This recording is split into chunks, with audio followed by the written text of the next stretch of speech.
เอานะพี่น้องซึ่งเปิดภาพมากาบพรกาได้มาอยู่ที่บ้านของอ้ายแก้วนะพี่น้องซึ่งสำหรับคลิปนี้กานี้แหละนะพี่น้องมาเยี่ยมยามเพิ่นซึ่งกามาตามเบิ่งทางลูกเพิ่นนะพี่น้องย่านทางลูกเพิ่นบ่ปลอดภัยนะก็เลย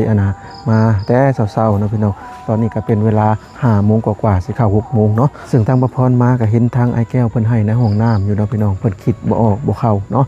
เพิ่นคิดฮอดเมียเพิ่นแล้วก็ปัญหาลุมเล้าเนาะพี่น้องหลายๆสิ่งหลายอย่างว่าซั่นซะซึ่งมาก็เห็นทางลูกเพิ่นปลอดภัยอยู่เนาะพี่น้องซึ่งเมื่อคืนนี่ก็ฝนตกแห้งๆเนาะพี่น้องซึ่ง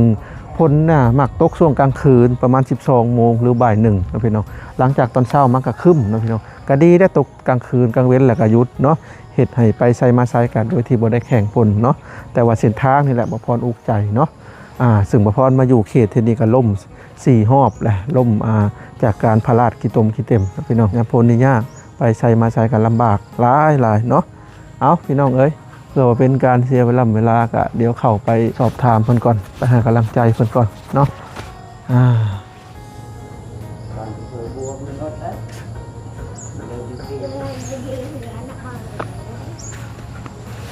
สบายดีไอ้แก้วเป็นจังใดคือเห็นอันเอากับเงินซาเขามาให้เนาะสุดบ่าคือทางพระเจ้าชื่อให้เติมอีกแหละไอ้ยังก็หายเครื่องคองในเหือนไผมาหลักเอามาจักคดประตูคือว่าตันไปจับให้ยังเขียดยังไอ้ยังคือปิดคือเปิดในเหือนเนาะจะเป็นยังเครียดว่าคืนนี้ว่ามาที่ผุกยังเฮ็ดอยู่ตื่นมาตอนเช้าเฮาก็ไปจักคนเอาเนาะคนเอาเงินเจ้าลายปานใดวัน4-50นั่นแหละป้านักกระทงบ่เอาตอนไปใส่กระสุดว่าเขาถือตลอดบัดนี้ยามหลับยามนอนน่ะก็ไผชิวมือคนเอาเงินจะไปแม่นนี่ก็เลยจะตะไดนี่บ่แม่นจะลงไปซื้อขนมให้ลูกเมื่อวานนี่บ่แม่นน่าต่างหากอีกน่ะ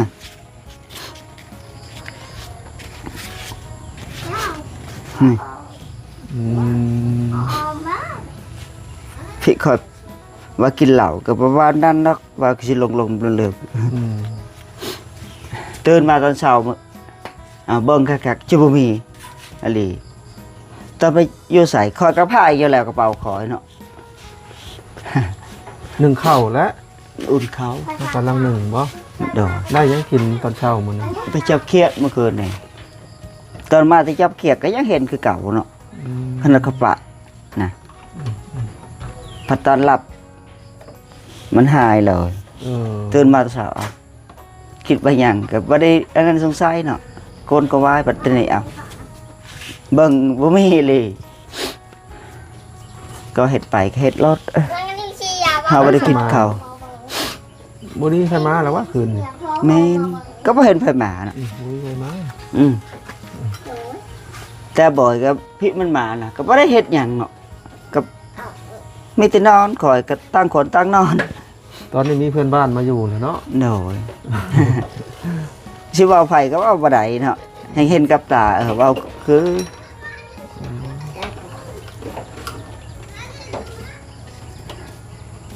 โอ้หลายครั้งแล้วคอยตั้งแต่ถ้วยบวงแต่คอยว่าประแดกคอยเถอะนะแม่นแหละบ่ฮอดปานนี้สิว่าบ่อยก็สุดว่าเอาสมมุติว่าตอนนั้นกับพัดอบ่อยบ่อยู่ก็นั่งยังเสียคือเก่าพัดอบ่อยมาก็ยังเสียคือเก่าน่ะไผนั่นเนาะตอนอบ่อยบ่อยู่บัดเสียทั้งถ้วยทั้งอีหยังเสียทุกสิ่งทุกอย่างตอนมาบ่อยก็เสียคือเก่าเหลือควันนะบ่อยบ่มาเอาบ่มันมือมันยาวโพดบ่ก็บ่จักเคยจักสิว่าจังได๋น้ำมันคอยเอาไว้เด็กๆจะได้มันความลงอีกแล้วแล้วมันกวดเจ้าซื้อมาให้นะขอญาติลูกจะไปลิ่นตัวลิ่นคอยก็คอยอยู่ร่วมกันคอยก็เห็นเนาะพี่อันนั้นก็บ้างเถยบ่วงคอยซ้ำนี่แหละนี่อยู่ข้างบนในเฮือนนะกับไม่ได้ลายพี่ก่อนคอยไปในเฮือนกับอยู่ผีลายกว่าอีกวันในเฮือน หายเสียเลยเลย อืมมื้อนี้ไปใช้มื้อนี้สิไปใช้มื้อนี้ ยังไปจักจึงมีความสิเว้าเลยคอยรอบ่ได้ เวลาคนก็เป็นห่วงเกี่ยวกับลูกเจ้านี่แหละ แม่น เวลาคนก็ยันจะฆ่าลูกจะถิ่มเวลาคนก็เป็นห่วงหลาย ก็บอกปานนั้นดอกเฮ็ดว่าก็ได้ เว้าที่ซื่อแต่นี่มันเรื่องจริงนะนี่ ว่าชื่อหรือว่าสิลงมืออะไร บ่เฮ็ดดอก เวลาคนก็เป็นห่วง แม่นเฮาก็เป็นคนเข้าก็เป็นขดสัตว์ที่ อืม เอ้ย ว่าถ้าคิดได้ก็ดี แม่น คือหลายคนก็เป็นห่วงเอ้าเจ้าพระราชิฆ่าลูกแล้วถิ่มอะไรพระเจ้า เอาเวลามันตอนคิดนั่นมันก็เว้าแล้วเนาะ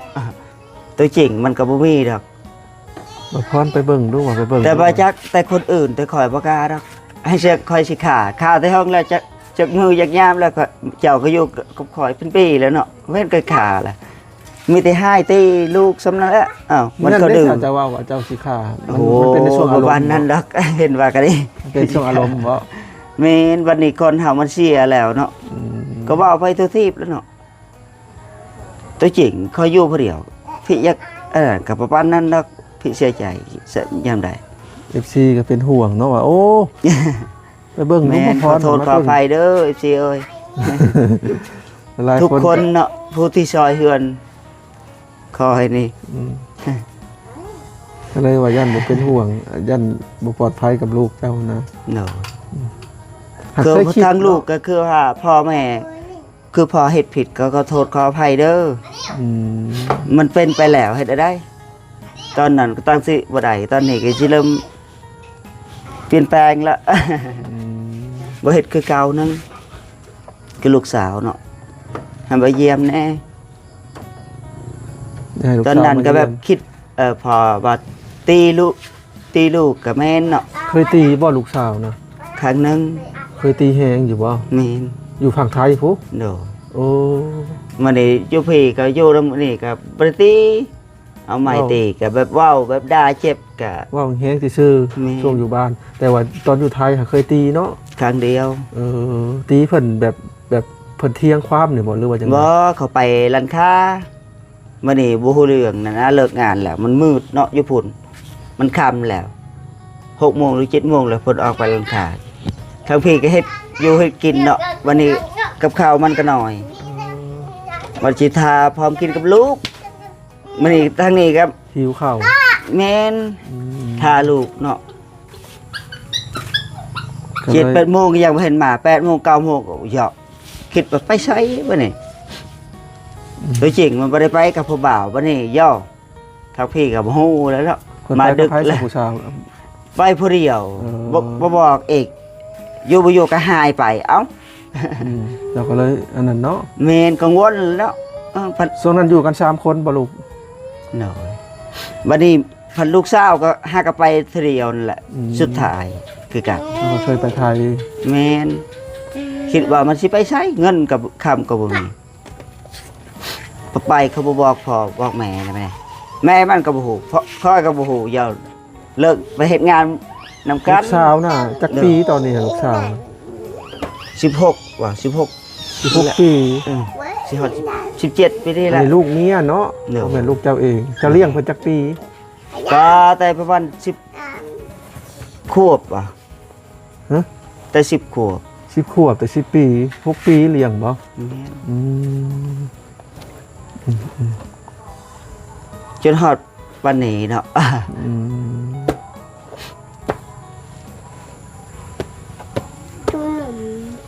ว่าโหแต่ก่อนเฮาหายลูกเนาะก็แม่นยอมรับอีหลี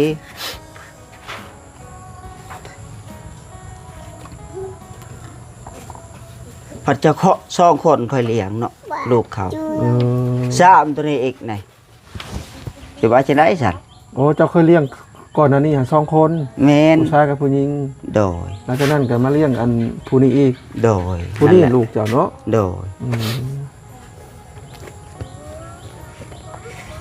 ตัวนี้ยังคอยหมดนี่จนฮอดปานนี้ ออดิวเนาะตัวเนาะ แม่น ออดิวอันนี้ออนิว โดย ลูกเต้าแท้ๆนี่ออนิว ก็ตั้งชื่อคล้ายๆกันแหละชื่อดูมาจากสิใสเนาะ ออดิวอะนะเดี๋ยวนี้เพิ่นบ่ได้แอบบ่ได้งอบ่ คือเก่า คือว่าบ่ได้ยินเสียงงอแงนะตะกี้ บ่ บ่ จั ก่อก นมาจะได้ยินเสียงออดแอดอยู่ ณคอยสิวายสิไปละเมื่อคืนนี้ก็ตอนเฮาเอาคลิปนั่นเด้ ไปใช่ ก็ว่าสิฆ่าตัวตาย เอาแล้ว ตอนเฮาเว้ากันนั่นเด้ บัดนี้เลยมันเศร้าเลย มันบ่นอนคืนนี้เห็นบ่ค่อยลงไปทางใดมันก็ตามวันนี้ค่อยบ่นอนหลับมันก็บ่นอนหลับนี่พวกสอง ลูก คน เขา นี่ ได้ โดย เอาแล้ว คิดว่าเขาพอตายที่คอยสิไปอยู่ไสเนาะไปอยู่คนอื่นกับบ่คือกับพอนะ อืม ประมาณนั้นแหละเคยคิดนะ นั่นแหละ FC ก็เป็นห่วงยันเจ้าคิดกำเนิดแบบตั้งสติบ่ดีนะ เนาะ หลงค่าลูกค่าหยังอันนะก็เลยว่า วันนี้เห็นทาพอตายสุดบ่าชื่อเขาก็จักสิอยู่กับไผ ก็ ก็อยู่กับคนอื่นฮู้ว่าเขาเลี้ยงกับว่าคือพ่อแม่เองเนาะแมันบ่ สมมุติว่าเจ้าบ่อยู่ก็บางทีก็สิส่งให้คนอื่นเลี้ยง แต่ว่าเขาคิดว่าแบบนั้นอีก อยู่บ่สะดวกกับพ่อแม่เอง ให้พ่อตาเพิ่นบ่ พี่พ่อตาเขาก็แบบเขาคิดเขาบ่อยากอยู่นะเคยเบิ่งนะ แม่น บ่คือพ่อแท้ๆแล้วแหละเขาเลี้ยง หรือบ่ล่ะพ่อตาอยากเลี้ยงอยู่บ่ อยากเลี้ยงแต่เขาคิดว่ามันพอเฮาแท้ๆกำเนิดออกมามันบ่ อืม นี่ประมาณนี้แหละเขาคิด เขาอุกได้ตอนนี้ค่อยเว้าจังซี่ เป็น อลีอ้าวเวลาค่อยให้เขาเบิ้งน้ำตาอันนั้นเบิ้งปุ๊บเขาก็ เศร้าน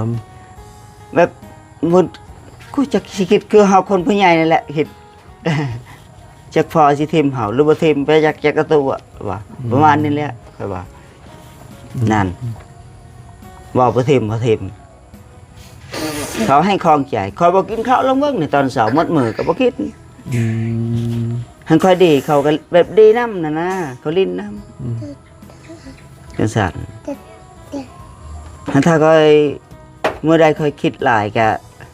คือเขาคิดคือกันคือพอนั่นแหละ ได้นอนอยู่บ่คืนนี่ นอนอยู่ จักชั่วโมง บ่จัง หลับๆตื่นๆนั่นแหละ บ่รับเนาะ เนาะอยากรับก็บ่รับเถื่อก็แบบรับก็พาเรามาไปคือว่าเฮาขี่รถขี่ลาคือกันแหละ จังสั่นไปเลยเนาะ โดย อืม อาชีพว่านอนน่ะลิก็ไปอยากตัวเนาะ อ้าวก็เว้าซะนั่นแหละ เฮาแบบว่าเฮาเบิดความคิด โดย คิดเฮาบ่ออกบ่เข้าแล้วเฮาอันนั้นเนาะ โด แบบ ย มันตื่นตันไปเบิดว่าสินะ แม่นคิดยังบ่ออกเลยนะจักสิไปทางใดสิออกทางใดบ่ฮู้ แต่บางที ซ่อนเข้าก็เข้าได้ตอนออกก็อ้าวหาบ่เห็นหนังนั่นน่ะ แลอันน่ะแต่ละมื้อเจ้าก็กินเหล้าย่อมใจเหมือนบ่ แม่น อืมกินมื้อละจักขวดกินเหล้า เตือซ่องกวดนี่หมดมือ 2ขวดน้อย โดยนี่แหละกวดนี่ ใช่อ๋อขวดอันนี้ แม่นนั่นแหละ แต่ก่อนโอ้กว่านี้อีก เจ้ากินอันไหน ตอนเมียอยู่ เหล้า เป็น10 ข้าวเผาผู้ไทยบ้านโนนยาง ให้ถ้ามีเงิน ขวด ยาม เท่าไหร่นี่นะ บางหานก็หานเวียดนี่ 5,000 5,000กีบ เนาะแต่ก่อนหมดละ50-60,000มื้อนี้ กินเท่าไหร่ เนอะ แต่ก่อนกินหลายกว่านี้ เนาะ อ๋อเดี๋ยวนี้ มื้อนี้เฮากินบ่ออกเด้ กินบ่ได้ กินบ่ได้ กวด 5,000 ประมาณ 10 บาทกินแล้วเมาบ่ขวดเหล้าแบบนี้ เมา เมาแล้วก็ตั้งสติได้อยู่บ่ ได้ แต่ว่าเมาม่วนบ่หรือว่าเมาแบบอยากเมื่อย แต่ตัวนี้มันบ่แม่นเราต้มเฮาเองเนาะ อันนี้ได้ เออ เราต้มหันแซ่บแม่นบ่ แซ่บบ่ได้เป็นหยังแต่นี่ก็บ่ให้กินก็ว่าเสียสุขภาพ เออ ให้กินหลายจังซั่นนะ เราอันใดก็เสียสุขภาพเพิ่นก็นั่นแหละเขาว่า บ่เราต้มเฮาคืออยู่บ้านนี่เขาว่าบ่เป็นหยัง เออ แต่เราตัวนี้เขาห้ามมันกินหลายก็บอกหลายคนแล้ว เราต้มแล้วเขาต้มแบบบ้านๆเนาะ แม่นข้าวเฮาเอง ข้อยก็เห็น นี่ แถวนี้ก็ยังมักต้มเหล้าอยู่ได้ นั่นแห ข้อย ละ เห็นแถวบ้านยังแถวนี้ฮะเขตนาทองบ่ นี่ ไม่เห็นต้มเหล้านี่ มันนี่เขาห้ามจากแต่คอยมาก็บ่ให้กิน อืม แต่มาเจ้าบ่อยู่บ่เฮ็ดเกลือให้คอยแต่คอยกินเลยจนฮอดปานนี้ แต่เจ้าอยู่ไทยเจ้าก็กินบ่เหล้า แม่นกินกับบ่เถื่อแบบมันบ่ได้กินคือตอนนี้นะ อืม น้อยแต่ก็บ่ให้กินหลายเหล้าตัวนี้ บ่ได้กินหลายคืออยู่ไทยก็ได้กินแบบเป็นเป็กเป็นหยังไงบ่ แน่น อืม อันเถื่อกวดหนึ่งก็ได้ 2-3 มื้อ อืม คือยาสูบนี่2-1พุ่นเป็นอาทิตย์จังหมด ถ้าเฮาสิกินหลายก็เฮาเฮ็ดงานบ่ได้อยู่พุ่นเนาะ น้อยบ่ทางบ่ติด ฮะ ว่ามันบ่ได้ติดเหล้าคืออยู่ผีนะ โอ้อยู่พี่เฮากินหลาย มีอยู่ผีเพิ่นจะเป็นหยังเลยนี่แบบกินเหล้าตัวนี้อีกต่อ อืม เขาบ่ให้กินก็ว่าอย่ากินแท้กินเหล้าต้มบ้านเฮาดีกว่าตัวนี้ไผก็ว้าว อ่ะรถ เชียร์กำลังกาย เพิ่นก็ยังใช้งานปกติเนาะ โน ขี่ลุยอลีอลอเนาะ แม่น โอ้ป้ายเวียดได้ดิเนาะ โน ซื้อ เขา จาก เบิ่งตอนเอาน่ะเขาซื้อมาให้เขาทึกหมดพวกตะบอกตะเบียนรถนี่ฝ่ายมานี่นี่แต่เจ้าของแล้วขี้ช่วยก็ว่าไปซื้อเขาซื้อหมดบานสบาทถึกเลขตัวนี้ อืม ก็เฮาบ่มักน้ำขาวเฮ็ดได้ รถเวียดคล้ายๆแบบ อยู่อีกบ่กี่ร้อยกิโลก็ถึงชายแดนเวียดแล้วก็เลยแบบเวียดเอามาขายให้รา ข คา นาด ถู ลูก ว่า ยังซื้อของใหม่ให้ก็บ่เอาว่ะก็คงตอนนั้นนะก็โมโหปัดซื้อของเก่าก็ยังติอีกแล้วว่าอยากได้แล้วรถ ซื้อ เก่า เท่าไหร่คันนี่ 3 ล้าน3 ล้านเท่าไหร่วะ 3ล้านปลายบ่ก็ใส่ จะหา ซื้อเสื้อ ลูก ใหม่บ่ซื้อเสื้อใหม่ บ่เอาแม่นนั่นนี่ก็ซื้อสบัดเสื้อใหม่ก็ของเก่าเขานั่นแหละบ่ตะบิดก็บ่มี สุดสีใหม่มันก็เลยคือเนี่ยเนาะ เนาะ อืมบ่ขายบ่จะคันนี่ บ่ลูกว่าถ้าเอาเด้อเพราะอันจัก4-5 เดือนบ่อยากได้ของเก่าอยู่ซื้อของเก่าจะว่า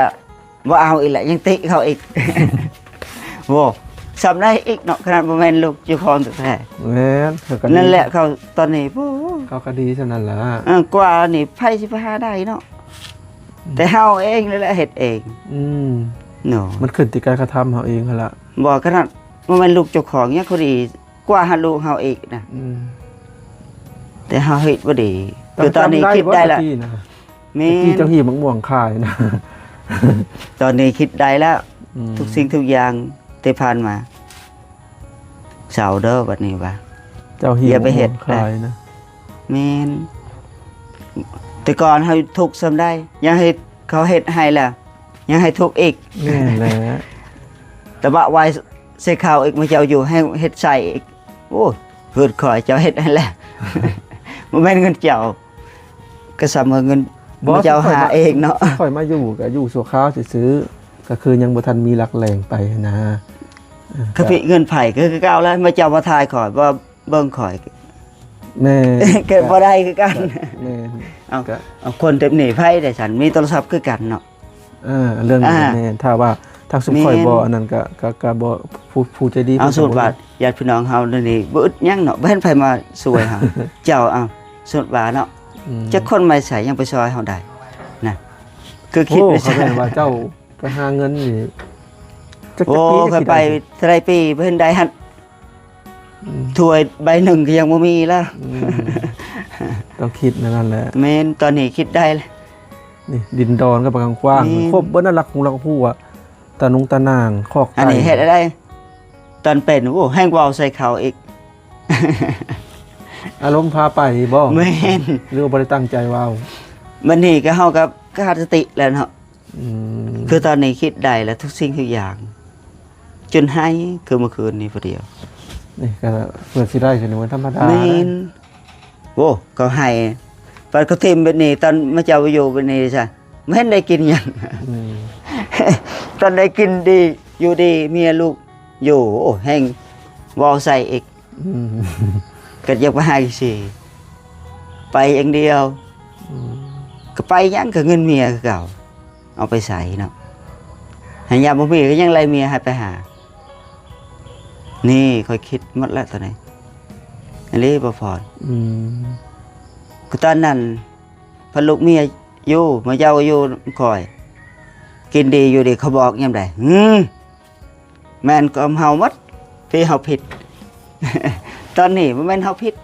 มันแม่นเขาผิดเฮานี่แหละผิดเต็มๆเลย คิดได้ก็ซายขึ้นไปเนาะ แม่นแต่การสร้างมัน แห่งเข้ามาก็คือเก่าบ่เฮ็ดคือเก่านึงยอมทุกสิ่งทุกอย่าง สัญญาบ่เฮ็ดคือเขา แม่นสัญญาเลย อืม ยอมรับและบ่ได้คิดได้แล้วแม่นตามเมียบอกคือไม่จะบอกตะกี้แต่ก่อนเอาตอนให้ช่วยข่อยก็ยังเว้าได้ซะนี่พอคิดสิย้อนหลัง นั่นเด้อ โอ้เป๊ะตอนข่อยไปขอมาเจ้าให้ช่วย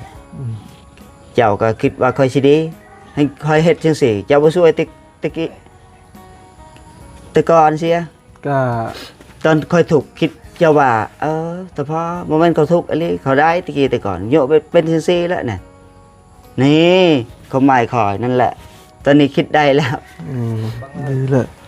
ลาบแล้วปะนี่ ไปทางใดเอาโคมบ่ ไปใส่บ่ ผู้ที่ฆ่าเฮ็ดปวกให้บ่พรให้ดิเป็น จะ เนาะ เบิ่งให้เด้อ มียาสูบปะ บ่มี บ่นี่เขาให้ อย่า 2,000 เอานะ เว้นนี้แหละก็ให้เสียคือมื้อน่ะอย่าไปเด้อ สิไปได้ โอ้มาขอสากโคม ฮะ มาสากโคมบ่ จ้า อ๋อ ยัดเขาเอา จักหัวโคมเจ้า 2 สองหัวนี่บ่ แม่น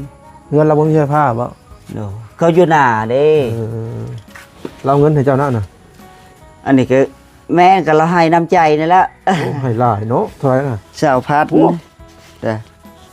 คือว่าหลายได้อชาวพัน เด้อ ปกติ 5,000 10,000คือว่าเพิ่นมีน้ำใจเนาะ เด้อ เงินจะไปนอนเถียงนาเพิ่นนี่บ่ บ่ณเฮือนพอแขกนั่นเด้ เป็นหน่วยบาน อืมมื้อนั้นน่ะเราก็ฮู้บ่อยากได้ยินเนาะ แม่